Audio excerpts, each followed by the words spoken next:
Hello नमस्कार दोस्तों, आप सभी को स्वागत है आपके अपने यूट्यूब चैनल इंजीनियर क्लासेस में। दोस्तों मैं नीतीश कुमार। दोस्तों हम सब यहाँ पर लेकर आए हैं क्लास 12th का बायोलॉजी का ऑब्जेक्टिव सवाल। ये चैप्टर 3 का होगा जिसका नाम है मानव जनन। दोस्तों हम पार्ट 1 में अध्याय फर्स्ट और सेकेंड को दिए थे, ठीक है, जीवों में जनन, और दूसरा पार्ट था पुष्पी पौधों में लैंगिक जनन। हम सब दोस्तों अध्याय 3 में लेकर आए हैं मानव जनन के बारे में, और इसमें से हम देखेंगे टोटल 25 ऑब्जेक्टिव सवाल जो इंपॉर्टेंट होगा बोर्ड एग्जाम की दृष्टि के लिए। तो आप सब जितने बच्चे इस पर जुड़े हैं तो चैनल को सब्सक्राइब करके बेल आइकन को प्रेस कर सकते हैं, और अच्छा लगे तो और मित्रों को शेयर भी दोस्तों कर सकते हैं, ठीक है। यहाँ पे क्लास 10th का ऑल सब्जेक्ट और 12th का बायोलॉजी हम आपको प्रयास कराते हैं देने के लिए। आपको हम यहाँ पे 2 से 3 साल से दोस्तों दे रहे हैं, ठीक है, और बहुत सारे बच्चे हमसे जुड़कर हमसे पढ़ कर दोस्तों वो पढ़ भी रहे हैं, ठीक है। तो उम्मीद होगा कि आप बीच को वीडियो अच्छा लगे तो ज़रूर शेयर कीजिएगा। आइए तो सवाल लगाते हैं। सवाल नंबर 1 दोस्तों क्या कहता है। सवाल 1 है कि निम्न में से कौन नर सहायक ग्रंथि नहीं है। ऑप्शन ए में शुक्राशय, बी में तुम्बिका, सी में प्रोस्टेट, या डी में बल्बोयूरेथ्रल ग्रंथि, ठीक है। आपको बताना है कि निम्नलिखित में से कौन सा सहायक ग्रंथि नहीं होगा। तो यहाँ पे तुम्बिका जो है दोस्तों वो नहीं है, तो एक का बी सही है, ठीक है। हम सवाल 2 की बात करेंगे। तो एमनियोटिक द्रव की कोशिकाओं में निम्न में से किसकी उपस्थिति से भ्रूणीय शिशु का लिंग निर्धारण होता है, ठीक है। एमनियोटिक द्रव की कोशिकाओं में निम्न में से किसकी उपस्थिति से भ्रूणीय शिशु का लिंग निर्धारण होता है। ऑप्शन ए में बारपिंड, बी में लिंग गुणसूत्र, सी में काई एजमेटा, या डी में प्रतिजन। तो दोस्तों यहाँ पे जो लिंग निर्धारण जिस द्रव की वजह से होता है उसका नाम है क्या, बार पिंड। होगा दोस्तों ए सही होगा, ठीक है। 3 में है क्या, तो सवाल 3 की बात दोस्तों करेंगे। यहाँ पे सवाल 3 की बात करेंगे तो इस प्रकार सवाल 3 खुलेगा आपके सामने। प्लास्टूला अवस्था में भ्रूण को सर्वप्रथम गर्भाशय से जोड़ने का कार्य निम्नलिखित में से कौन सी झिल्ली करती है। ऑप्शन ए में एमनियोन, बी में अप्राकुरियान, सी में एलेंटाइस, और डी में योगसैक, ठीक है दोस्तों। तो यहाँ पे जो वास्तुला अवस्था में जो भ्रूण को सर्वप्रथम गर्भाशय से जोड़ने का काम करता है वो आपका दोस्तों हो जाएगा क्या है यहाँ पे, अपरा या कुरियन, ठीक है। सवाल 4 की बात करेंगे। तो अपरा का कार्य क्या है। ऑप्शन ए में भ्रूण को ऑक्सीजन की आपूर्ति करना, बी में भ्रूण को पोषण प्रदान करना, या सी में भ्रूण के उत्सर्जी पदार्थ का निष्कासन, या डी में उपयुक्त सभी दोस्तों। तो क्या होगा यहाँ पे जो अपरा का जो मुख्य कार्य होगा ना वो क्या है, उपयुक्त सभी। इनमें से वो सभी का कार्य करता है, ठीक है। भ्रूण को ऑक्सीजन भी देता है, भ्रूण को दोस्तों पोषण भी देता है, ठीक है। यदि हम दोस्तों 5 की बात करेंगे, यहाँ पे सवाल 5 की बात करेंगे तो आगे का स्क्रॉल करते हैं। सवाल 5 देखिएगा ध्यान से। यह सवाल 5 आपका है कि मानव अंडाशयी चक्र में अंडोत्सर्ग किस दिन होता है ना। मानव अंडाशयी चक्र में, ठीक है, मेंस्ट्रुअल साइकिल में जो अंडोत्सर्ग किस दिन होता है। ऑप्शन ए में चक्र के 5वें दिन, चक्र के पहले दिन, चक्र के 14वें दिन, या चक्र के 28वें दिन। दोस्तों जो होता है वो कब होता है, चक्र के 14वें दिन क्या होता है, अंडोत्सर्ग की क्रिया हो जाती है। मतलब अपने वो फ्लोपियन ट्यूब से अंडा कहाँ से, ओवम से क्या दोस्तों होता है, फ्लोपियन ट्यूब में निकलना शुरू हो जाता है, और उसके बाद ये आ जाता है, ठीक है। यदि सवाल 6 की बात करेंगे तो मानव के स्पेमोटेरस में कितने गुणसूत्र होते हैं, है ना। 23, बी में 46, सी में 47, या डी में दोस्तों 21। तो कब होता है और कितना गुणसूत्र होता है, तो जो होता है वहाँ पे है ना कितना 23 गुणसूत्र होते हैं, ठीक है। यहाँ पे जोड़ा की बात नहीं पूछा है, क्या पूछा है कि मानव के स्पेमोटेरस में कितने गुणसूत्र होते हैं दोस्तों, तो 23 गुणसूत्र होते हैं, ठीक है। ये जो सवाल 27 की बात करेंगे, है ना, सवाल 27 की दोस्तों बात करेंगे उससे यहाँ पे। तो मनुष्य के भ्रूणीय विकास में प्रस्थाओं का क्रम, है ना, क्या है क्रम बताना है आपको। जाइगोट, विदलन, गैस्ट्रूला, बलस्टूला, या बी में युग्मनज अर्थात जाइगोट, बलस्टूला, गैस्ट्रूला, विदलन, या सी में युग्मनज अर्थात जाइगोट, विदलन, बलस्टूला, गैस्ट्रूला अर्थात, या जो ऑप्शन डी में दोस्तों सही है ना। इसका ऑप्शन सी 3 को ही दिया गया, ठीक है, और यह ऊपर होगा, है ना। ऑप्शन डी में यहाँ दोस्तों यहाँ पर क्या देख लीजिए आप, एक प्रकार से आप यहाँ पे दोस्तों ऑप्शन डी देख सकते हैं। यहाँ पे डी देख सकते हैं, क्या है ऑप्शन डी में। ऑप्शन डी में है कि विदलन, युग्मनज अर्थात जाइगोट, बलस्टूला, ठीक है। यहाँ पे ये दोस्तों दिया गया है। तो क्या होगा इसका आंसर दोस्तों, तो सवाल नंबर जो 7 का आंसर होगा क्या, वो हो जाएगा वो आंसर सी, ठीक है। क्या होगा, युग्मनज मेमनज अर्थात जैगोट, विदलन, बस्टूला, गस्टूला। ठीक है, ऑप्शन दोस्तों सी सही हो जाएंगी। यदि हम यहाँ पे सवाल 8 की बात करेंगे, सवाल 8 की बात करेंगे, 7 से 8 की बात सवाल करेंगे हम दोस्तों यहाँ पे। ठीक है, यदि हम सवाल यहाँ पे 8 की बात करेंगे दोस्तों,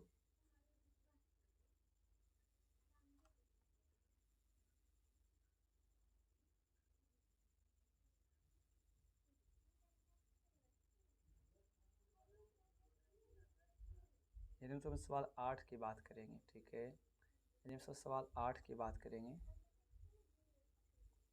तो सवाल 8 हमारा क्या है, सवाल 8 है क्या, एक सेकेंड,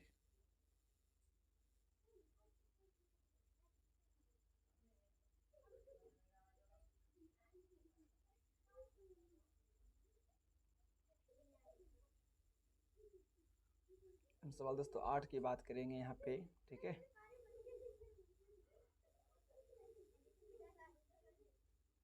सवाल 8 क्या है कि मनुष्य में तंत्रिका कोशिकाओं, मस्तिष्क एवं पूर्ण तंत्रिका तंत्र का विकास किससे होता है। ऑप्शन ए में मेसोडर्म, बी में एक्टोडर्म, सी में ए तथा बी दोनों से, डी में एंडोडर्म। दोस्तों तो किससे होता है, एक्टोडर्म से मनुष्य में तंत्रिका कोशिकाओं और मस्तिष्क एवं पूर्ण तंत्रिका का विकास एक्टोडर्म के द्वारा होता है यहाँ पे। ठीक है, ऑप्शन दोस्तों बी सही हो जाएगा। हम सवाल 9 की बात करेंगे दोस्तों, यहाँ पे सवाल 9 की बात करेंगे तो सवाल 9 क्या कहता है, सवाल दोस्तों 9 कहता है हम सबका कि ब्रुस्टिला है ना, ब्लास्टोसिल के बनने से भ्रूण बन जाता है। ऑप्शन ए में गैस्टूला में, बी में मोरूला, सी में ब्लास्टूला या डी में न्यूरूला। तो जो बनता है दोस्तों क्या बनता है, वो बन जाता है यहाँ पे 9 का सी ब्लास्टूला बन जाता है। ठीक है, ऑप्शन सी सही हो जाएगा। जब सवाल 10 की बात करेंगे तो भ्रूणीय विकास के किस प्रावस्था में है ना, भ्रूणीय विकास की किस प्रावस्था के कोशिकाओं को कोरक खंड कहते हैं। ऑप्शन ए में मोरूला, बी में गैस्टूला, सी में ब्लास्टूला या डी में इनमें से कोई दो। तो क्या कहते हैं दोस्तों है ना, किस अवस्था को कहते हैं जी, किस अवस्था को कोरक खंड कहते हैं। तो दोस्तों यहाँ पे जो है ना, मोरूला को क्या कहते हैं, कोरक खंड कहते हैं। ऑप्शन ए सही हो जाएगा दोस्तों। आगे की बात करेंगे, सवाल 11 की बात करेंगे। सवाल 11 क्या कहता है दोस्तों, सुन लीजिए। सवाल 11 है क्या कि ग्राफिन फुटकाएँ कहाँ होती है। ऑप्शन ए में मनुष्य की थायराइड में, स्त्री के अंडाशय में, पुरुष के वृषण में या मेढक के अंडाशय में। दोस्तों तो जो ग्राफिन फुटकाएँ होती है ना, वो कहाँ होता है, स्त्री के अंडाशय में होता है। ऑप्शन दोस्तों बी सही हो जाएगा यहाँ पे। ठीक है, ऑप्शन बी सही हो जाएगा। हम सवाल दोस्तों 23 की बात करेंगे, सवाल 23 की बात करेंगे तो स्त्री में निषेचन कहाँ होता है। ऑप्शन ए में गर्भाशय में, बी में योनि में, सी में अंडवाहिनी नलिका में या डी में अंडाशय में। दोस्तों तो स्त्री में जो निषेचन की जो क्रिया होती है वो कहाँ होता है, अंडवाहिनी नलिका में है ना। आपका 12 का सी दोस्तों सही हो जाएगा।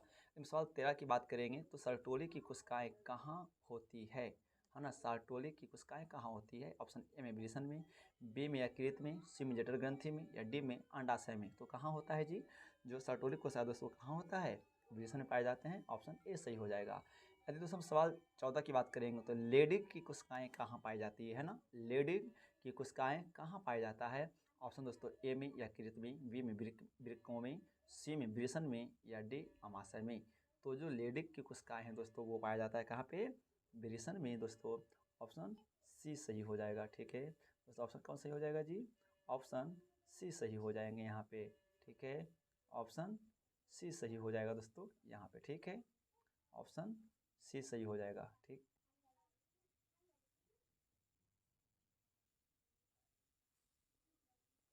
दोस्तों, ऑप्शन कौन सही हो जाएगा, तो यहाँ पे 14 का ऑप्शन सी सही हो जाएंगे। ठीक है, यदि हम सवाल दोस्तों 15 की बात करेंगे, सवाल 15 की बात करेंगे यहाँ से। ठीक है, यदि हम सवाल 15 की बात करेंगे तो स्त्रियों में अंडाशय से अंडाणु के मुक्त होने की क्रिया को क्या कहते हैं। ऑप्शन ए में प्रत्यारोपण, बी में गेस्टेशन है ना, गेस्टेशन, सी में पर्चुरेशन या डी में ओव्यूलेशन। तो स्त्रियों में अंडाशय से जो अंडाणु मुक्त होती है ना, हम सब इसे क्या कहते हैं, तो हम सब इसे ओव्यूलेशन कहते हैं। ऑप्शन दोस्तों डी सही हो जाएगा 15 का। ठीक है, सवाल यदि हम 16 की बात करेंगे दोस्तों, सवाल 16 की बात करेंगे। सवाल 16 क्या है, प्रोजेस्टेरोन हार्मोन का स्रावन किसके द्वारा होता है। ऑप्शन ए में कार्पस कैलोसम के द्वारा, कार्पस यूटेराइड के द्वारा, कार्पस ल्यूटियम के द्वारा या कार्पस एब्लिकेंस के द्वारा।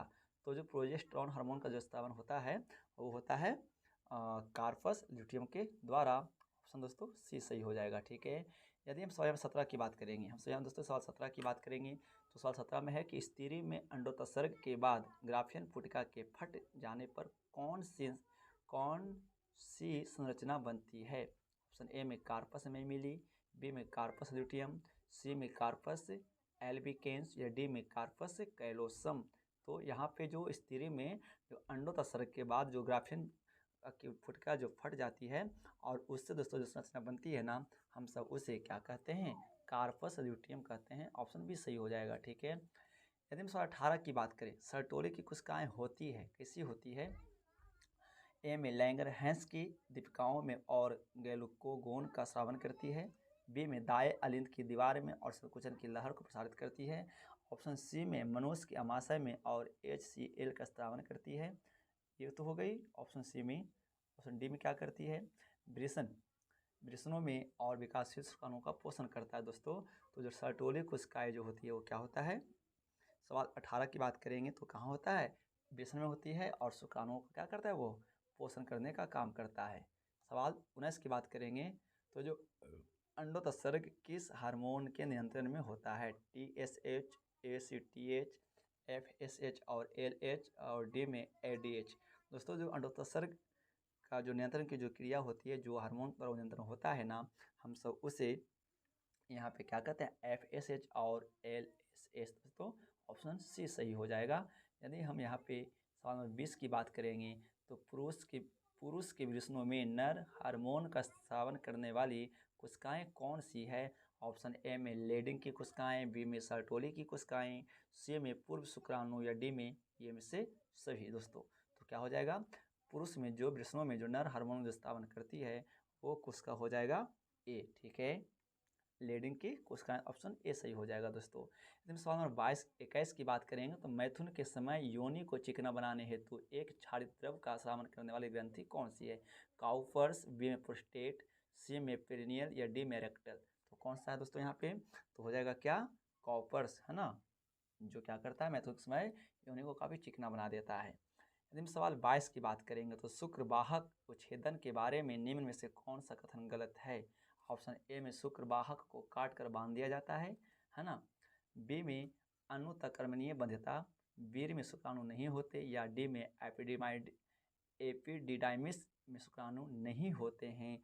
तो क्या हो जाएगा, एपिडिडाइमिस में शुक्राणु नहीं पाए जाते हैं। ठीक है दोस्तों, ऑप्शन कौन सही हो जाएगा जी, ऑप्शन दोस्तों बी सही हो जाएगा। ठीक है, ऑप्शन इसका बी सही हो जाएगा, है ना, सॉरी बी नहीं दोस्तों, ऑप्शन डी सही हो जाएंगे। ठीक है, ऑप्शन डी सही हो जाएंगे यहाँ पे दोस्तों, 22 का ऑप्शन डी सही हो जाएगा। ठीक, दोस्तों हम सवाल 23 की बात करेंगे दोस्तों, हम सवाल 23 की बात करेंगे, हम सवाल नंबर 23 की बात करेंगे दोस्तों। तो सवाल 23 क्या कहता है, सवाल 23 है क्या कि संयोजी ऊतकों का विकास निम्नलिखित में से किसके द्वारा होता है। ऑप्शन ए में भ्रूणीय एक्टोडर्म के द्वारा, बी में भ्रूणीय मेसोडर्म के द्वारा, सी में भ्रूणीय एंडोडर्म द्वारा, या डी में बी तथा सी दोनों के द्वारा। तो जो संयोजी ऊतकों का जो विकास होता है ना, वह होता है दोस्तों हमारा भ्रूणीय मेसोडर्म के द्वारा। ऑप्शन दोस्तों बी सही हो जाएंगे। ऑप्शन कौन सही हो जाएगा जी, ऑप्शन दोस्तों बी सही हो जाएगा। 24 की बात करेंगे तो निम्नलिखित में से कौन सा विकल्प शुक्राणुओं के परिवहन के पथ को सही रूप से बताता है। ऑप्शन ए वृषण जालिका से शुक्रवाहक अपवाही वाहिनिकाएं, ये फिर उसके बाद कहाँ जाएगा वो एपिडिडाइमिस में, बी में अपवाही वाहिनिकाएं वृषण जालिका शुक्रवाहक एपिडाइमिस, सी में वृषण जालिका अपवाही वाहिनिकाएं एपिडिडाइमिस शुक्रवाहक, और जो है ऑप्शन डी दोस्तों सही होगा, वो होगा वृषण जालिका से एपिडिडाइमिस अपवाही वाहिनिकाएं या शुक्रवाहक। तो जो 24 का जो असर से दोस्तों होगा वो हो जाएगा सी, है ना जी, वृषण जालिका अपवाही वाहिनिकाएं और एपिडिडाइमिस शुक्रवाहक। ठीक है, यदि हम दोस्तों सवाल 25 की बात करेंगे तो मानव शरीर में कौन सी अंतःस्रावी ग्रंथि अस्थायी है। ऑप्शन ए में पिनियल ग्रंथि, बी में तंत्रिका स्रावी, सी में पितक पिंड, या डी में अंडाभ पिंड। दोस्तों तो यहाँ पे जो सही होगा कौन होगा, सी पितक पिंड। ऑप्शन दोस्तों सी सही हो जाएगा। दोस्तों से यहाँ पे ये क्लास 12th का बायोलॉजी का चैप्टर 3 था, जीवों मानव जनन में हमने यहाँ पे टोटल 25 सवाल को देखा है। उम्मीद होगा कि आपको काफ़ी अच्छा लगा होगा दोस्तों। तो आप इसी प्रकार से प्यार बनाते रहिए, और यहाँ पे नए तो सब्सक्राइब करके बेल आइकन को दोस्तों प्रेस कर सकते हैं, क्योंकि हम यहाँ पे क्लास 12th और 10th का तैयारी करवाते हैं। और हम अभी क्लास 10th में दोस्तों जो पढ़ा रहे हैं, केमिस्ट्री पढ़ा रहे हैं, चैप्टर 2 अम्ल, भस्म और लवण दोस्तों। तो उसमें जो बचा हुआ है अभी तक लेक्चर 6 या 5 तक आया होगा दोस्तों। कंटिन्यू हम सब करते हैं इसको, कल मिलते हैं। कल हम सब लेकर आएंगे यहाँ पे क्लास 10th का बायोलॉजी, ठीक है, सॉरी 10th का केमिस्ट्री। तो आप जरूर जुड़िएगा। और लाइव तो प्रयास दोस्तों कर रहे हैं, थोड़ा सा सेटिंग नहीं मिल पा रहा है, इस वजह से लाइव नहीं आ पा रहे हैं। उम्मीद है तो हम लाइव जल्द ही आएंगे। आप सबका इसी प्रकार से प्यार बना रहे। तो नमस्कार, थैंक्स फॉर वॉचिंग। इन और के साथ जय हिंद, वंदे मातरम।